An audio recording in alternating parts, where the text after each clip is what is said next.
लोगों के लिए मैं लेकर आया हूँ आज से 5 ऐसे सीक्रेट टिप्स जिनकी मदद से आप कुछ ही दिनों के अंदर अंदर इंग्लिश को बोलना बड़ी आसानी से सीख सकते हैं। साथ ही साथ वीडियो के एंड में एक बोनस फैक्ट भी आप लोगों को मैं देने वाला हूँ, तो वीडियो के एंड तक जरूर से रुके रहना। और अभी तक चैनल को सब्सक्राइब नहीं किया तो सब्सक्राइब कर देना और वीडियो को लाइक कर देना। तो चलिए स्टार्ट करते हैं। तो बस आपको आज वीडियो में मैं इंग्लिश बोलना सिखाने वाला हूँ, ठीक है, जिन्हें आप आने वाली कुछ ही दिनों के अंदर अंदर बिल्कुल ही परफेक्टली इंग्लिश को बोलना सीख जाएंगे। तो उसके लिए 5 ऐसे साइकोलॉजी स्टेप हैं और कुछ नॉर्मल स्टेप भी है जिनको आपको करना है। बट वीडियो का अगर मैं आपको पूरा निचोड़ बताऊँ, यानी कि पूरी वीडियो का जो मेन सारा मोटा पार्ट है अगर वो बताने के लिए कहूँ तो वो एक लाइन में बस इतना है कि ट्राई टू यूज और speak English in your daily life. यानी कि इंग्लिश को आप अपनी डेली लाइफ के अंदर बोलने की कोशिश करिए, यानी कि ट्राई करने की कोशिश करते रहिए। ये पूरी वीडियो का मेन चीज़ है। अब इसको हम कैसे करेंगे, रोज़ की लाइफ में कैसे यूज़ करेंगे, कैसे हम करेंगे, कैसे प्रैक्टिस करेंगे, वो तो हम नॉर्मल क्वेश्चन भी पढ़ते हैं तब तो हमें इंग्लिश नहीं आती, क्योंकि इंग्लिश तो हम पढ़ ही रहे हैं ना, कैसे भी पढ़ रहे हैं, आ तो क्यों नहीं रही। तो ऐसे बहुत सारी चीज़ें आप करते होंगे बट आपको नहीं आ रहा, क्यों? तो आपको मैं ऐसी कौन सी प्रैक्टिस बताने वाला हूँ जिस वजह से आप इंग्लिश को अच्छे से कुछ ही दिनों के अंदर सीख जाएंगे। पहले नहीं सीखी पर आप सीख जाएंगे। तो वही चीज़ मैं आप लोगों को बताने वाला हूँ, उसी चीज़ के बारे में हम इस वीडियो के अंदर डिस्कस करेंगे।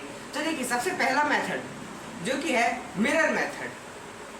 इस मेथड के अंदर आप लोगों को क्या करना रहेगा, जैसे कि अभी आप लोगों ने देखा कि इस मेथड के अंदर आप लोगों को अपने आप को मिरर में देखते हुए अपने आप से इंग्लिश में बात करना। एक जरूरी नहीं है कि सभी के घर पे ऐसा मिरर हो। आप चाहो तो अपने फ़ोन के कैमरे के अंदर, नहीं तो छोटा मिरर होता है उसके अंदर, नहीं तो नॉर्मल बैठे हुए भी नॉर्मल बातें कर सकते हो। जैसे आप खाली बैठे हो हिंदी में बात करते हो, उसी बात को इंग्लिश में बोलने का ट्राई करो। मतलब अगर आपके घर पे मिरर है तो और भी सबसे ज़्यादा बेस्ट है। अपने आप से शीशे में देखते हुए अपने रिफ्लेक्शन से बात करो इंग्लिश के अंदर। चाहे मुझे पता है कैसे भी इंग्लिश बोलना, टूटी फूटी जैसी, और अगर अच्छी से आती है ना तो थोड़ी ढंग से बोलना, बट ट्राई करना बोलने का। इससे क्या, सेकंड पॉइंट की तरफ बढ़ते हैं। तो जो सेकंड पॉइंट बड़े कमाल का पॉइंट है वो है म्यूजिक एसोसिएशन मेथड।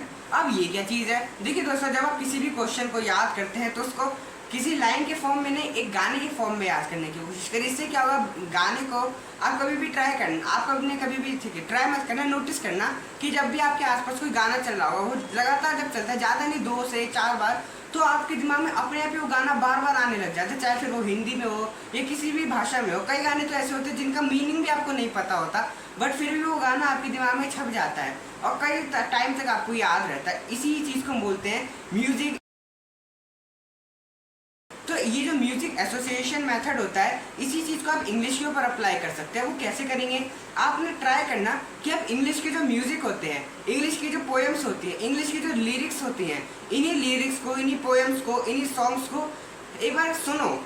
इससे क्या होगा, आपके दिमाग में जो है उन सॉन्ग्स को पहले तो सुनो, ठीक है, और नीचे जो उनके कैप्शंस लिखे हुए आते हैं, जैसे कि यहाँ पर आपको कैप्शन, जैसे कि आपको यहाँ पर कैप्शन लिखे हुए दिख रहे होंगे, इसी तरह से आपने देखा होगा कि जो वीडियोस होती हैं उनके अंदर भी कैप्शंस आते हैं, सबटाइटल्स आते हैं। तो आप उन सबटाइटल्स को रीड करने की कोशिश करो और जो है उन सॉन्ग्स को भी बोलने की कोशिश करो, ठीक है। इससे क्या होगा, वो आपको खुद पता चल जाएगा, ठीक है।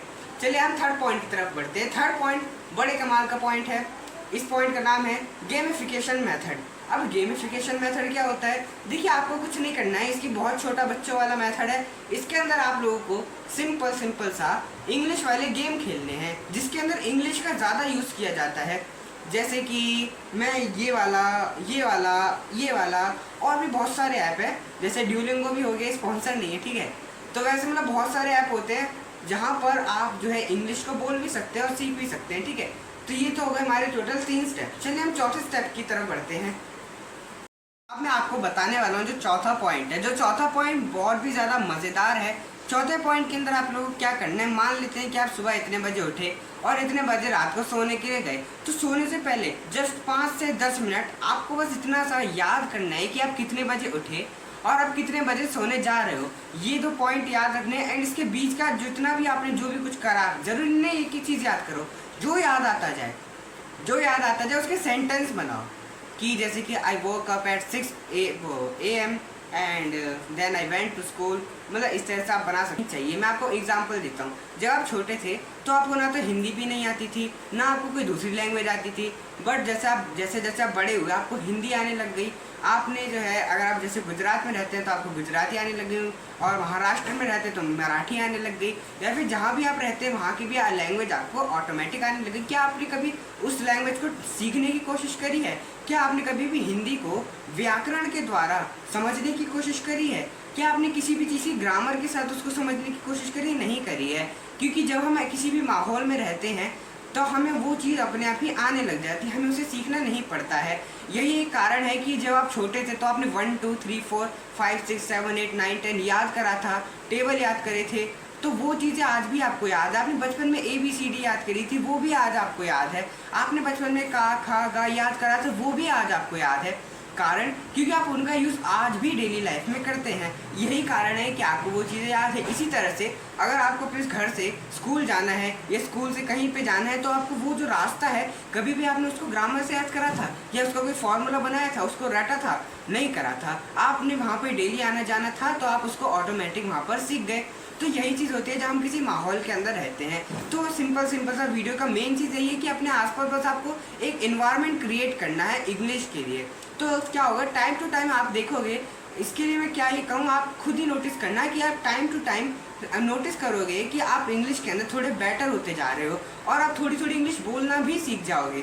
जैसे कि अगर आप मान लो कोई अमेरिका में जाओ या किसी भी फॉरेन कंट्री में जाओ, तो वहाँ पर जो बहुत छोटे छोटे बच्चे होते हैं वो भी इंग्लिश बोल लेते हैं। क्या वो भी ग्रामर सीखते हैं? नहीं, उनको ग्रामर नहीं आती होती, फिर भी वो बोल लेते हैं। वैसे जैसे आप बहुत छोटेपन से हिंदी बोलना सीख जाते हैं, क्योंकि आपको वहाँ पे वैसा माहौल मिल जाता है। यही एक कारण है, आपको भी अपने आसपास थोड़ा सा माहौल बनाना है, यानी कि इन्वायरमेंट क्रिएट करना है अपने चारों तरफ। तो बस यही वीडियो के 4 स्टेप थे, तो टोटल 4 स्टेप हो चुके हैं। 5वां स्टेप भी ज़रा हम सुन लेते हैं। 5वां स्टेप होने वाला है, वो मैं आप लोगों को ज़रूर बताऊंगा, लेकिन वो स्टेप इतना ज़्यादा इम्पॉर्टेंट है और इतना ज़्यादा बड़ा है कि अगर मैं उसको डिटेल में नहीं बताता हूँ तो आपको उसमें से 0% भी समझ नहीं आने वाला है। समझ लो 0% भी या 1% भी आपके समझ नहीं आने वाला है। इसीलिए मैं चाहता हूँ कि इस पॉइंट के ऊपर एक कंप्लीट वीडियो बनाया जाए, और वो वीडियो मैं नेक्स्ट लेकर आऊँगा। अब इसके लिए आप लोगों को चैनल को सब्सक्राइब करके रखना पड़ेगा और जब तक के लिए वेट करना पड़ेगा। ठीक है, तो चलिए ख़त्म करते हैं।